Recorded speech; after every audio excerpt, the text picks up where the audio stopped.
Ang kwentong ito ay hango sa totoong buhay. Karanasan ito ni Joven. Taong 1965, Gataran, Cagayan.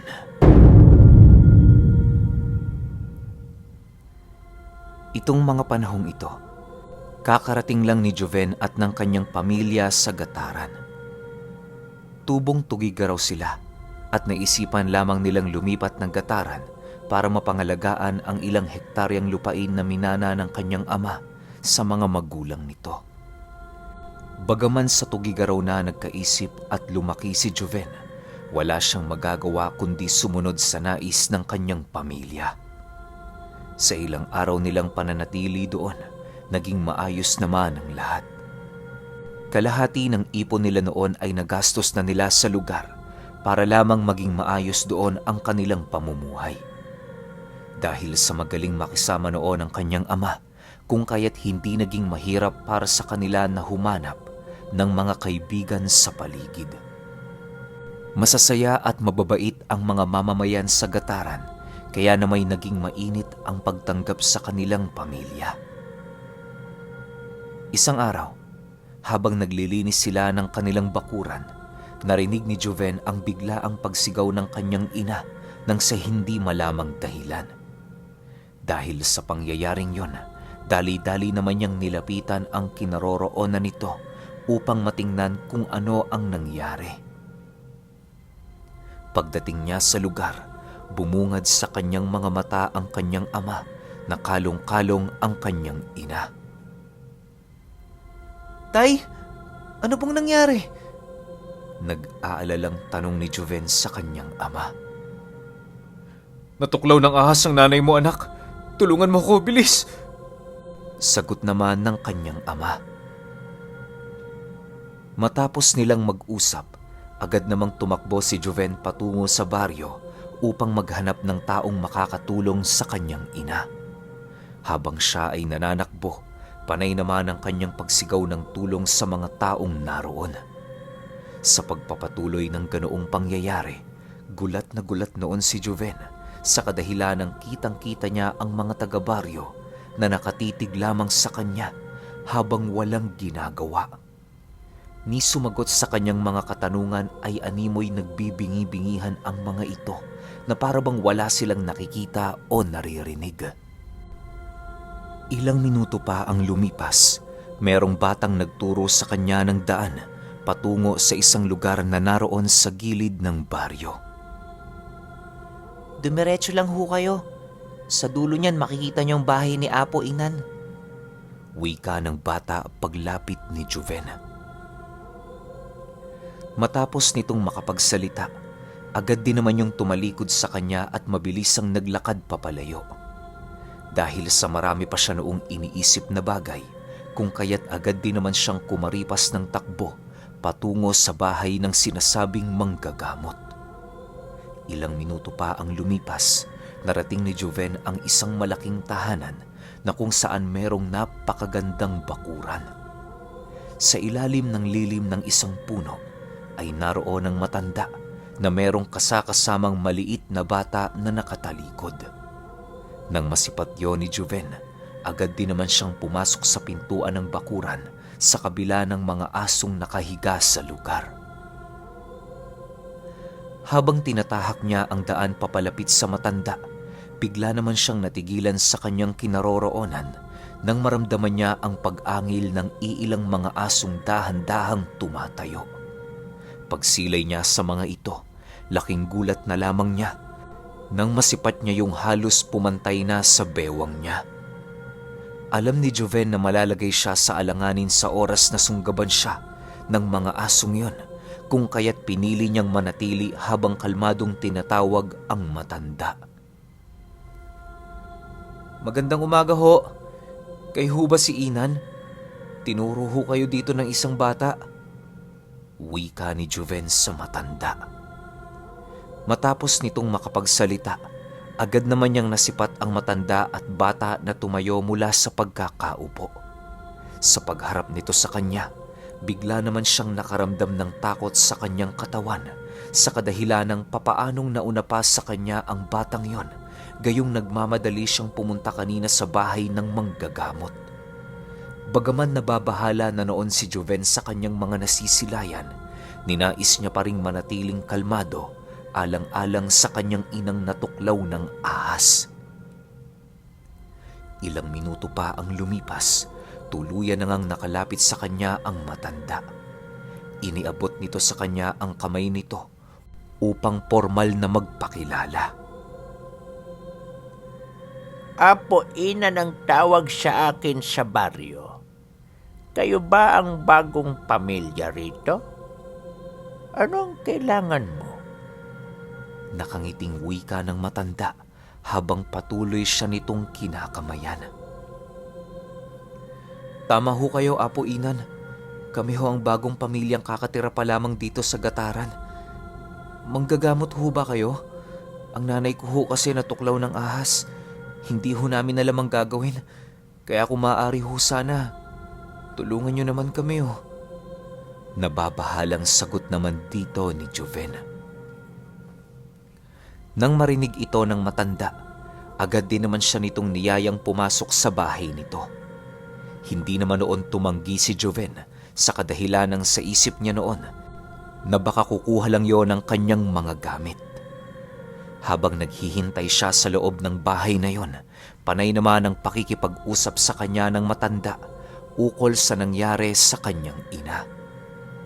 Nagtanong din ito kung nakita nila ang ahas upang mas madaling matukoy kung makamandag ba yon o hindi. Sa pagpapatuloy ng kanilang pag-uusap, inilahad sa kanya ni Apo Inan na madalas talagang makainkwentro ng ganoong kaganapan ang mga bagong naninirahan sa kanilang baryo. May mga pagkakataon pa nga noong namamatay ang lumalapit doon dahil sa isang kaganapang hindi kayang paniwalaan ng isang ordinaryong tao. Dagdag pa ng matanda na mahirap mang isipin at ipaliwanag, may mga nilalang nakasama nilang naninirahan sa loob ng Gataran. Hindi niya tinatangkang pakialaman ng mga ito, gawa na rin sa malalalim nilang nakaraan. Matapos magkwento ng matanda kay Joven, agad din naman silang naglakad patungo sa kanilang tahanan. Sa pagdating nila doon, nadatna nila ang kanyang inang namimilipit sa sakit na para bang may kung anong bagay ang pumasok sa katawan nito. Nang masipat yon ni Apo Inan, marahan naman niya yung nilapitan habang nilalawayan ang kanyang hawak-hawak na patpat. Pagtusok niya sa tiyan nito, dali-dali naman niyang pinahira ng langis ang natuklaw na parte ng katawan. Ilang minuto pa ang lumipas, halos hindi makapaniwala sila Joven nang masipat nila ang kanilang ilaw ng tahanan na dahan-dahang kumakalma dahil sa pagkawala ng sakit na kanyang iniinda. Magaling na yang inay mo, iho. Bueno, mauna na ako. Marami pa akong gagawin. Iwasan niyo munang pumanhik sa mga madadamong parte para hindi kayo matuklaw ng mga hayop o makagat ng mga insektong mapanganib. Wika ni Apo Inan. Matapos nitong magsalita, nagpasama ito kay Joven papalabas ng kanilang bakuran na siya namang walang pagdadalawang isip niyang ginawa. Habang nasa kasagsagan sila ng paglalakad, bigla naman siyang hinawakan sa balikat ng matanda na nagsasabi ng, Joven, mapanganib ang lugar na ito. Ramdam kong mga mabubuti kayong tao, kaya mag-iingat kayo. Tandaan ninyo, anuman ang mangyari, huwag kayong mag-abalang lumapit sa akin. Salamat ho, Apo Inan. Huwag ho kayong mag-alala. Kapag may nangyaring masama sa amin, kayo ang una kong lalapitan. Sagot naman ni Joven sa matanda. Ilang minuto pa ang lumipas, tuluyan na ngang nagpaalam ang matanda sa kanya na ito ay uuwi na.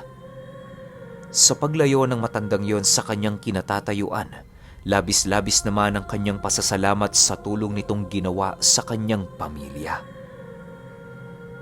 Ilang araw pa ang lumipas, patuloy pa rin nilang pinakikiramdaman ang kalusugan ng kanilang ilaw ng tahanan.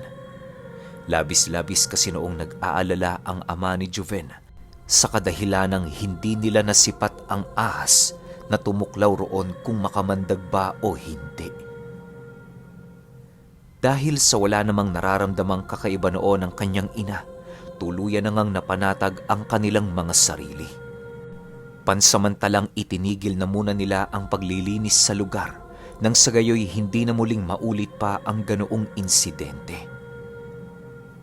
Sa paglipas pa ng mga linggo, tuluyan na ngang nawala sa isipan ng pamilya ni Joven ang mga nangyari. Kagaya ng una nilang pagdating sa lugar, naging abala sila sa mga gawaing bukid upang patuloy na mapangalagaan ng maayos ang kanilang mga pinatubong gulay at iba pang tanim na maaaring mapakinabangan.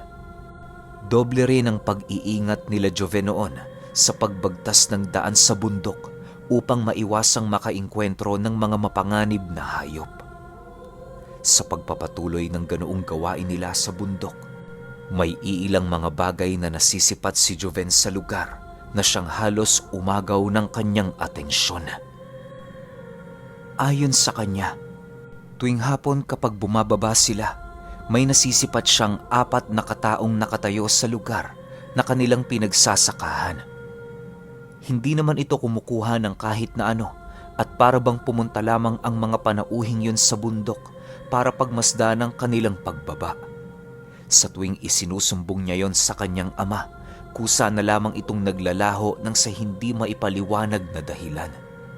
Dagdag pa ni Joven, paulit-ulit ang ganoong kaganapan hanggang sa hindi niya napansin ang dahan-dahang pagbabago ng kanyang katawan dahil sa hindi matukoy niyang karamdaman.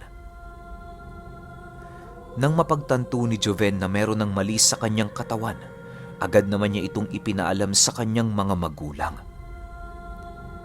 Tay, papuntahin niyo ho rito si Apo Inan. May papakonsulta lang ho ako sa kanya. Wika ni Joven sa kanyang ama. Bakit anak? May sakit ka ba? Nagtatakang tanong naman ng kanyang ama. Matapos itong marinig ni Joven, doon na niya inilahad sa kanyang ama ang kakaibang karamdamang patuloy na bumabalot sa kanyang katawan. Ayon kay Joven, hindi naman niya noon binibigyang pansin ang karamdamang yon sa kadahilanang panaka-naka lamang ang pagramdam niya rito. Sa tuwing hapon, may kung anong nararamdamang gumagalaw si Joven sa loob ng kanyang katawan na parabang lumalangoy na isang uri ng mahabang bagay.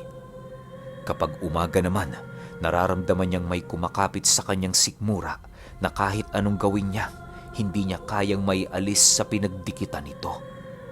Dagdag pa ni Joven na sa loob ng 3 araw, labis na niyang pinangingilagan ang ganoong karamdaman ng kanyang katawan. Nalaman niya din noon na kapag kumakain siya ng may asin na pagkain, doon nag-uumpisang gumalaw ang mga bagay na yon. Nang marinig ito ng kanyang ama, panay naman ang ginagawang pagtanong nito sa kanya hanggang sa dumating ang puntong inilahad sa kanya ni Joven ang kapangi-pangilabot nitong sikreto. Tay, natatandaan mo ba yung mga kakaibang tao na paulit-ulit kong sinasabi sa'yo na nakikita ko sa bundok? Lumalapit sila sa akin, tay, kapag hindi ko kayo kasama sa bukid. May mga bagay silang pilit na ipinapakain sa akin at ang iilan sa mga ito ay nagawa kong lunukin. Akala ko lason yun pero wala namang masamang nangyari. Yun nga lang, paulit-ulit ko nang nararamdaman ng mga kakaibang bagay sa aking katawan. Nang hihinang pagtatapat ni Joven. Nang marinig ito ng kanyang ama, hindi na yon nagdalawang isip na dalhin siya sa bahay ni Apo Inan. Sa isip-isip nito, tanging ang matandang yon ang may kakayahang manggamot sa karamdaman ng kanyang anak. Sa pagdating nila sa bahay nito, agad namang bumungad sa kanila ang matanda na abalang-abala sa pagbabalat ng mga kamoteng kahoy. Ang kasama naman itong bata ay nagtatabas ng damo sa bakuran nila upang mapanatili ang kalinisan ng buong paligid. Pagsipat ng matanda sa kanilang pagpasok, agad naman yung napatayo at napatitig ng seryoso sa kalagayan ni Joven. Nang makalapit na silang dalawa sa kinaroroonan nito, dali-dali naman siyang inalalayan ng matanda papasok ng bahay.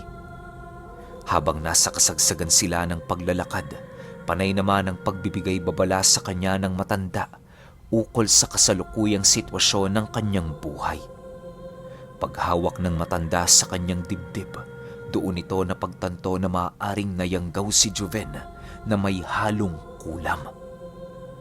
Walang ideya si Apo Inan ukol sa rason ng mga nilalang kung bakit ginawa sa kanya ang bagay na yon. Sa pagpapatuloy ng kanilang pag-uusap, doon na pag-alaman ng matanda na ang marka ng ina ni Joven ay lumipat sa kanya. Nakita kasi nito ang isang peklat ng tuklaw ng ahas sa kanyang paa kahit wala naman siyang nakaraan na natuklaw ng nasabing hayop. Matapos itong mapag-alaman ni Joven, halos hindi na niya noon na lamang kanyang gagawin sa kadahilan ng aminado siya kung gaano kapanganib ang yanggaw ng isang aswang.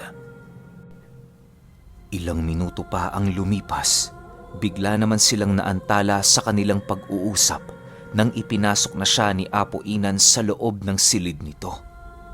Pagsilay niya sa loob ng silid, hindi niya maiwasang mamangha, gawa ng napakaraming libro ang nakatambak sa bawat dingding nito. May nasipat din siya doong isang talibong na nakasabit na parabang hindi na ginagamit. Sa paghiga ni Joven sa higaan ng matanda, agad naman siya nitong hinaplusan ng isang napakalamig na langis sa kanyang muka.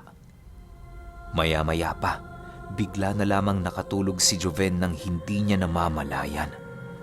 Habang pumipikit noon ang kanyang mga mata, kitang-kita niya si Apo Inan na nakatitig sa kanya habang ikinukumpas nito sa ere ang kanyang mga kamay.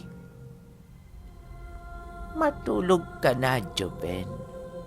Matulog ka na. Bulong ni Apo Inan sa kanyang tenga. Ilang oras pa ang lumipas, tuluyan na ngang nagising si Joven mula sa napakahimbing niyang tulog. Pagmulat noon ng kanyang mga mata, laking gulat na lamang niya nang masipat niya ang kanyang mga magulang na kanina pang naghihintay sa kanya. Salamat naman sa Diyos at nagising ka na, Joven. Kumusta ang pakiramdam mo? Ayos ka lang ba? Bungad na tanong ng kanyang ama. Nang marinig ito ni Apo Inan, ngumiti lang naman ito habang sumasagot ng, Maayos na yan, Manong. Heto, dalhin niyo itong 2 garapon. Sa loob niyan, naninirahan ang patay na katawan ng yanggaw na tumira sa katawan ng iyong anak. Sa susunod na makita niyo pa ang mga panauhing nagmamasid sa inyo sa bundok, sabihin ninyo sa akin. Matapos makapagsalita ni Apo Inan, agad naman itong sumama sa kanila patungo sa kanilang tahanan. Ninais nitong doon magpalipas ng gabi sa kanila, masiguro lamang na nasa maayos na kalagayan si Joven. Sa paglalim ng gabi, habang tulog na tulog ang pamilya ni Joven, bigla na lamang siyang nagising nang lapitan siya ni Apo Inan.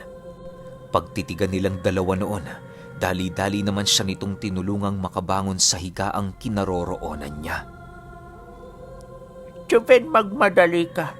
Sumunod ka sa akin. Bulong ni Apo Inan pagtayo niya. Dahil sa kakagising lamang niya noong mga oras na yon, wala na siyang nagawa kundi ang sumunod sa matanda. Pagdating nila sa sala ng kanilang bahay, agad naman siya nitong pinaupo sa silya, hawak-hawak ang isang gasera. Matapos niyang gawin ang bagay na yon, marahan naman siyang tinalukpungan ng matanda ng isang telang itim habang pabulong na nag-uusal. Ilang minuto pa ang lumipas, bigla namang natigilan si Joven sa paggalaw nang makarinig siya ng malalakas na pagkaluskos sa buong paligid. Dahil sa takot na kanyang naramdaman, Pinilit niya pa noong alisin ang talukbong na naroon sa kanyang ulo, ngunit nagawa siyang pigilan ni Apo Inan. Sige, Joven, tanggalin mo yan. Handa ka naman sigurong mamatay, ano?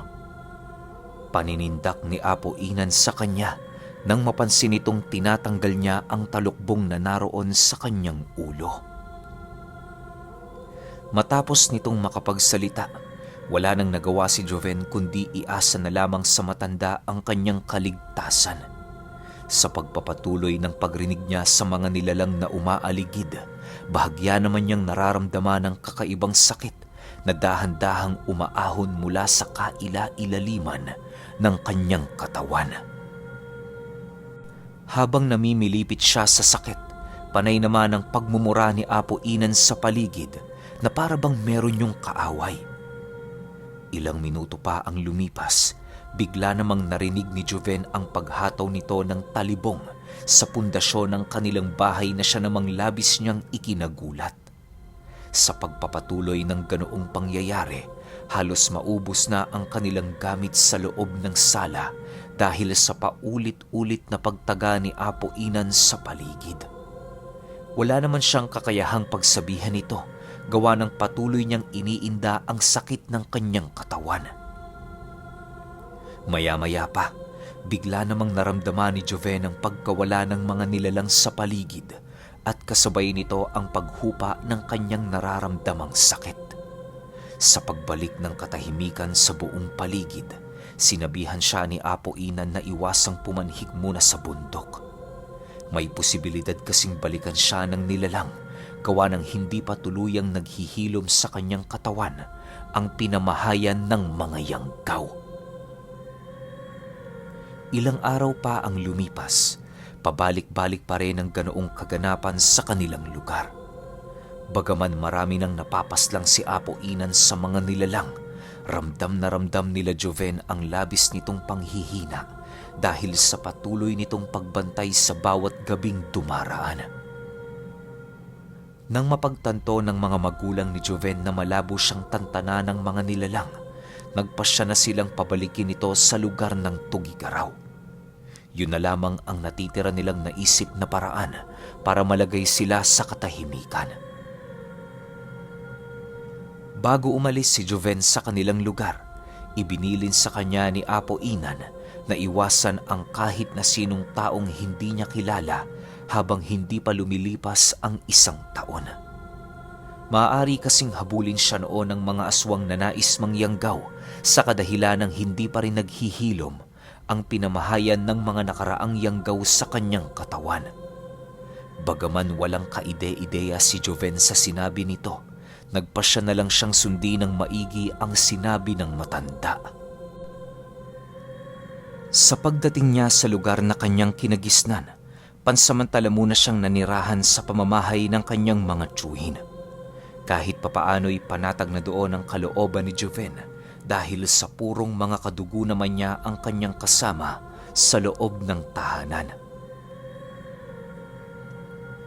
Makalipas ang ilang buwan, bumalik na dinoon ang kanyang mga magulang sa Tugigaraw, gawa ng hindi pa rin sila tinatantanan ng mga nasabing aswang.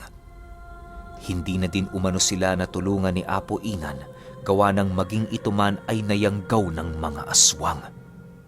Nang marinig ni Joven ang sinabi ng kanyang mga magulang, tanging awa na lamang ang kanyang naramdaman para sa matanda.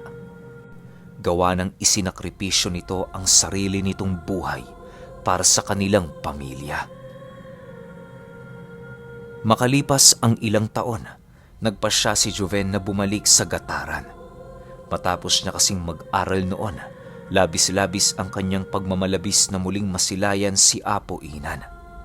Sa pagdating niya sa lugar, bumungad sa kanya ang panibagong mukha ng baryo na minsan niyang tinirahan.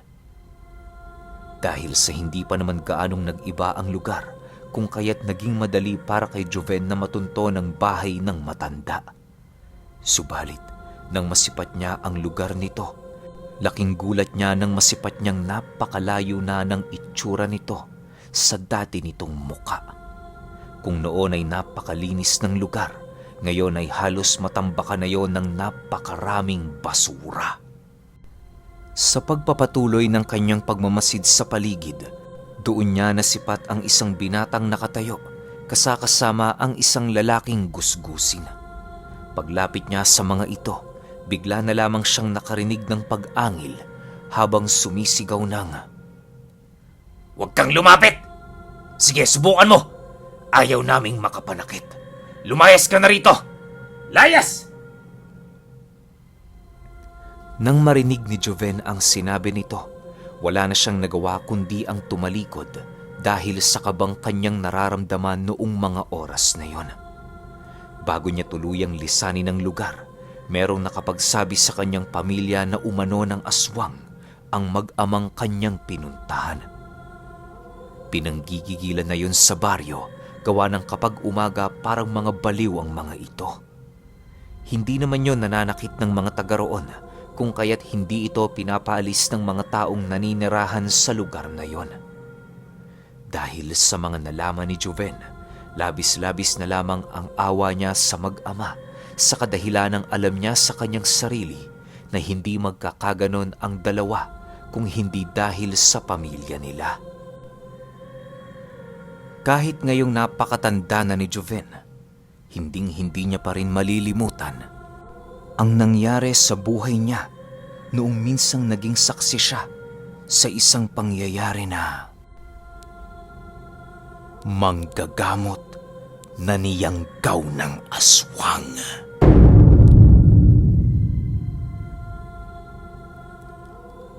Okay, opinyon ko sa kwento. Kawawa naman yung magtatay, no? Kasi, kung tutuusin, nabanggit na rin naman ni Apo na ilang taon na silang nabubuhay sa lugar tapos hindi niya pinapakialaman. Siguro, napakarami ng aswang na to. Kung hindi to isang pamilya, baka isang angkantong nakalaban niya kaya napasok siya. Ang problema, mag-isa lang siya. So, paano niya lahat sasaluhin yun? Pero ang galing ng mga aswang, isipin ninyo. Nayanggaw nila yung manggagamot. Mukhang malakas di ba? Parang oras lang yata, natanggal niya yung yanggaw. Yun nga lang, hindi pa naghihilom yung sugat. Kaya pinaalis yung bida natin. Pero ang problema, nung wala nang mabalikan yung mga aswang, siya yung binalikan. Kaya ending, yun, aswang sila parehas ng anak niya. Pero maganda lang kasi kayang kontrolin no? Yun lang yung nakikita kong part sa kwento na to na medyo nakakalungkot. Pero kayo, kung may opinion kayo sa kwentong ito, comment nyo lang sa baba. Yun lang. Hanggang sa susunod na kwento. Salamat.